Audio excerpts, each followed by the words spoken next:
नमस्कार। आज हम 9वीं कक्षा के द्वितीय पाठ ल्हासा की ओर का अध्ययन करेंगे। ल्हासा की ओर नामक पाठ के लेखक राहुल सांकृत्यायन जी हैं। आइए इस पाठ को हम आरंभ करते हैं। तो अब हम जानते हैं इस पाठ के लेखक के विषय में। राहुल सांकृत्यायन का जन्म 1893 में उनके ननिहाल गांव पंदहा, जिला आजमगढ़, उत्तर प्रदेश में हुआ। उनका पैतृक गांव कनैला था। उनका मूल नाम केदार पांडे था। उनकी शिक्षा काशी, आगरा और लाहौर में हुई। सन 1930 में उन्होंने श्रीलंका जाकर बौद्ध धर्म ग्रहण कर लिया। तब से उनका नाम राहुल सांकृत्यायन हो गया।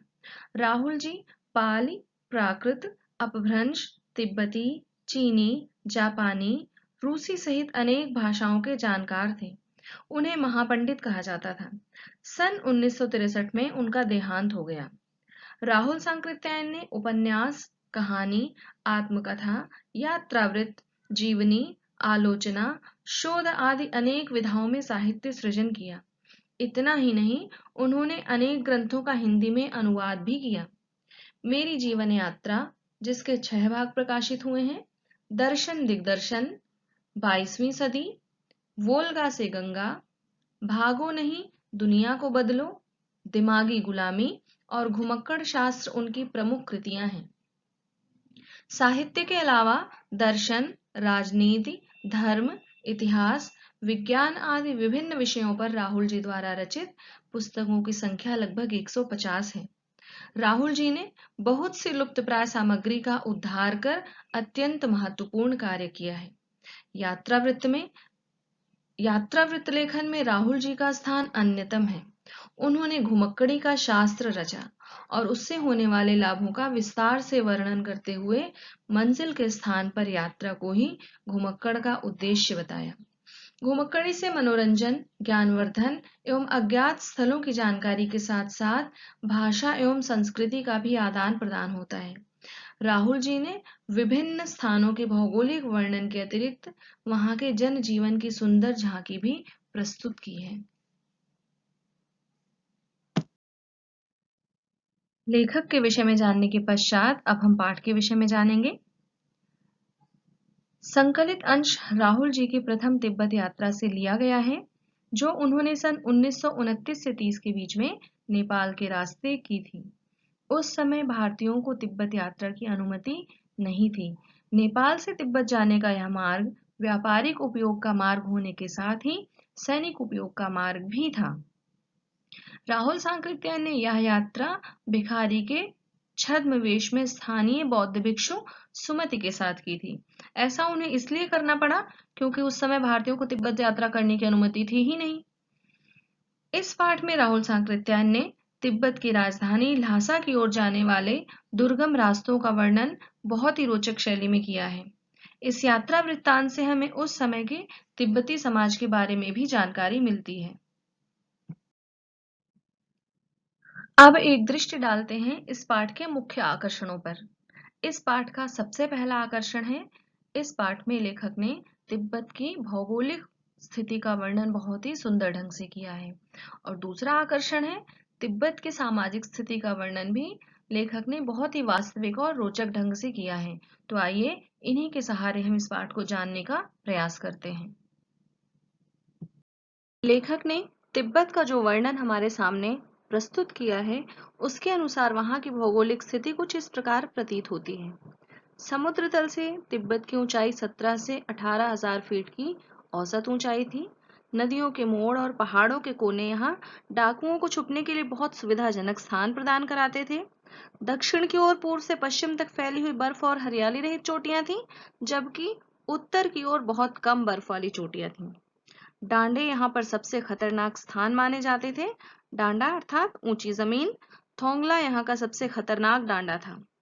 चीनी किले से लंकोर की दूरी 16 से 17 मील की थी। लंकोर की समुद्र तल से ऊंचाई 17 से 18,000 फीट की थी। और तिंगरी का विशाल मैदान भी यहाँ लेखक को मिला। यह पहाड़ों से घिरे हुए एक टापू के समान था। भौगोलिक स्थिति को जानने के पश्चात हम यहाँ की सामाजिक स्थिति के विषय में जानेंगे। तो लेखक ने जिस तिब्बत को हमारे समक्ष प्रस्तुत किया है, वहां का समाज कुछ इस प्रकार का है। यहाँ के लोगों में मेलजोल की भावना थी, छुआछूत से दूर। उस तिब्बत में जाति पाति का भेद नहीं था। भिक्षुओं संतों को सम्मान दिया जाता था। महिलाओं के लिए पर्दा प्रथा नहीं थी। बौद्ध धर्म की मान्यता थी। हथियार का कानून नहीं था। सीमाओं की सुरक्षा व्यवस्था लेकिन बहुत अच्छी थी। तभी लोगों को छुप करके भिखमंगों के वेश में जाना पड़ता था। यहाँ की जमीनें जागीरदारों के हाथ में थी। मुख्य भोजन सत्तू और थुक्पा, और यहाँ के जो पेय पदार्थ प्रसिद्ध थे वह विशेष नमकीन चाय और छंग हैं। मठ या विहार बौद्ध आस्था और शिक्षा के केंद्र के रूप में प्रचलित थे। अब पाठ को विस्तार से जानते हैं। पाठ का आरंभ लेखक की यात्रा के आरंभ के साथ होता है। लेखक की यात्रा बहुत पहले की गई थी, जब फरी कलिंगपोंग का रास्ता नहीं बना था, जिस रास्ते पर नेपाल के लोगों के साथ साथ भारत के लोग भी जाते थे। यह रास्ता व्यापारिक होने के साथ साथ सैनिक रास्ता भी था, इसीलिए लेखक ने इसे मुख्य रास्ता बताया है। तिब्बत में जाति पाति छुआछूत का सवाल नहीं उठता और वहां औरतें पर्दा नहीं डालती हैं। चोरी की आशंका के कारण भिखमंगों को कोई घर में घुसने नहीं देता था। नहीं तो अपरिचित होने पर भी आप घर के अंदर जा सकते हैं और जरूरत के अनुसार अपनी झोली में से चाय दे सकते हैं, जिसे घर की बहू या सास आपके लिए उसे पकाकर दे देगी। तो कुछ इस प्रकार का था तिब्बत। अपनी यात्रा के आरंभिक पड़ाव पर लेखक जब परित्यक्त चीनी किले से आगे चले तो एक व्यक्ति को 2 चीटें राहदारी देकर थोंगला के पहले के आखिरी गांव में पहुंच गए। यहाँ सुमति, जो कि एक मंगोल भिक्षु थे, राहुल के दोस्त थे और जिनका वास्तविक नाम लॉब्जंग शेख था, उनकी पहचान तथा भिखारी के वेश में होने के कारण इन्हें रहने को अच्छी जगह मिली। 5 साल बाद वे लोग जब इसी रास्ते से वापस लौटे थे, तब उन्हें रहने की जगह नहीं मिली थी और उन्हें गांव की सबसे गरीब झोपड़ी में ठहरना पड़ा था, जबकि तब वह भिखारी के नहीं बल्कि भद्र यात्री के वेश में थे। सुमति से मिलने के पश्चात अगले दिन राहुल जी और सुमति को एक विकट डांडा पार करना था, जिसका नाम थोंगला था। डांडे तिब्बत में सबसे अधिक खतरे के स्थान माने जाते थे। 16-17 हजार फीट की ऊंचाई होने के कारण दोनों ओर गांव का नामो निशान न था। डाकुओं के छिपने की जगह तथा सरकार की नरमी के कारण अक्सर यहाँ खून हो जाया करते थे। क्योंकि वह लोग भिखारी के वेश में थे, इसलिए उन्हें हत्या की कोई परवाह नहीं थी, परंतु ऊंचाई का डर फिर भी बना रहता था। दूसरे दिन उन्होंने डांडे की चढ़ाई घोड़े से की, जिसमें उन्हें दक्षिण पूर्व की ओर बिना बर्फ और हरियाली के नंगे पहाड़ दिखे तथा उत्तर की ओर पहाड़ों पर कुछ बर्फ दिखाई दी। उतरते समय लेखक का घोड़ा थोड़ा पीछे चलने लगा और वे बाएं की ओर 1.5 मील आगे चल दिए। बाद में पूछकर पता चला लंकोर का रास्ता दाहिनी तरफ था, जिससे लेखक को देर हो गई और सुमति नाराज हो गए, परंतु जल्दी उनका गुस्सा ठंडा हो गया और वे लंकोर में एक अच्छी जगह पर ठहरे। लंकोर पहुंचने के पश्चात वे तिंगरी गए। तिंगरी एक विशाल मैदान है जो कि पहाड़ों से घिरे हुए टापू के जैसा था। सामने छोटी सी पहाड़ी दिखाई पड़ती थी जिसका नाम तिंगरी समाधिगिरी था। आसपास के गांव में सुमति के बहुत से परिचित थे। वे उनसे जाकर मिलना चाहते थे, परंतु लेखक ने उन्हें मना कर दिया और ल्हासा पहुंचकर पैसे देने का वादा किया। सुमति मान गए और उन्होंने आगे बढ़ना शुरू किया। उन्होंने सुबह चलना शुरू नहीं किया था, इससे उन्हें कड़ी धूप में आगे बढ़ना पड़ रहा था। वे पीठ पर अपनी चीजें लादे और हाथ में डंडा लिए चल रहे थे। सुमति एक और अपने यजमानों से मिलना चाहते थे, इसलिए उन्होंने बहाना कर शेकर विहार चलने को कहा। तिब्बत की जमीन जागीरदारों के हाथों में बटी है, जिसका बड़ा हिस्सा मठों के हाथ में रहता है। अपनी अपनी जमीन में हर जागीरदार कुछ खेती खुद भी करता है, जिसके लिए उन्हें बेगार में मजदूर भी मिल जाते हैं। यहाँ वे विहार के मुखिया भिक्षु नमसे से मिले। नमसे एक बहुत ही भद्र पुरुष थे। यहाँ एक अच्छा मंदिर भी था, जहाँ लेखक को कंजुर अर्थात बुद्ध वचन की हाथ से लिखी हुई 103 प्रतियां मिली, जिसे पढ़ने में लेखक इतने व्यस्त हो गए कि उन्होंने सुमति को अपने यजमानों से मिलकर आने की अनुमति दे दी। दोपहर तक सुमति वापस भी आ गए, क्योंकि तिंगरी वहां से ज्यादा दूर नहीं था, इसलिए उन्होंने अपना सामान पीठ पर उठाया और भिक्षु नमसे से विदा लेकर चल दिए। इसी के साथ हमारा पाठ भी यहाँ समाप्त होता है।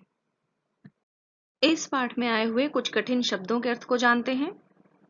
डांडा अर्थात ऊंची जमीन, थोंगला तिब्बती सीमा का एक स्थान, भीटे टीले के आकार का सा ऊंचा स्थान, कंडे गाय भैंस के गोबर से बने उपले जो ईंधन के काम में आते हैं, सत्तू भुने हुए अन्न, जौ चना इत्यादि का आटा, थुक्पा सत्तू या चावल के साथ मूली हड्डी और मांस के साथ पतली लेई की तरह पकाया गया खाद्य पदार्थ, गंडा मंत्र पढ़कर गांठ लगाया हुआ धागा या कपड़ा, चिरी अर्थात फाड़ी हुई, भरिया भारवाहक, चिटें पुल से नदी पार करने के लिए जोंगपोन या मजिस्ट्रेट के हाथ की लिखी लमईक या राहदारी जो लेखक ने अपने मंगोल दोस्त के माध्यम से प्राप्त की थी। डॉन स्पेनिश उपन्यासकार सार्वेंतेज के उपन्यास डॉन क्विक्सोट का नायक जो घोड़े पर चलता था। शब्दार्थों को जानने के पश्चात आपके समक्ष तिब्बत की एक छोटी सी झांकी प्रस्तुत है। सबसे पहले चित्र में विश्व के मानचित्र में तिब्बत की स्थिति दिखाई गई है। दूसरे चित्र में तिब्बत के मानचित्र में ल्हासा की स्थिति है। उसके आगे आपको एक चित्र दिखाई दे रहा होगा जिसमें खोटी या चाय का प्याला है। तिब्बत में ऐसे ही प्यालों में चाय पी जाती है, पारंपरिक रूप से यही प्याले इस्तेमाल किए जाते हैं। उसके बाद चाय कूटने का एक बर्तन दिखाया गया है जिसे चोंगी कहा गया है। उसके बाद वाले आप चित्र में देख पाएंगे कि किस प्रकार तिब्बत की महिलाएं बहुत ही खुले भाव से बिना पर्दा किए हुए आपस में घुल मिल रही हैं, समाज के साथ परस्पर व्यवहार कर रही हैं। उससे अगले चित्र में आपको तिब्बत की लोक संस्कृति की एक झांकी दिखाई देगी, लोक संस्कृति का एक चित्र नजर आएगा। और अंतिम चित्र में आपको काफी दूर ऊंचाई पर एक मंदिर, तिब्बती मंदिर और आसपास लगी हुई झंडियां जिनके द्वारा उसे सजाया गया है, आप उसे देख पाएंगे। इस प्रकार से तिब्बत का एक छोटा सा दृश्य आपके सामने उपस्थित है। आप पाठ को भली भांति समझने में अवश्य सफल हुए होंगे। धन्यवाद।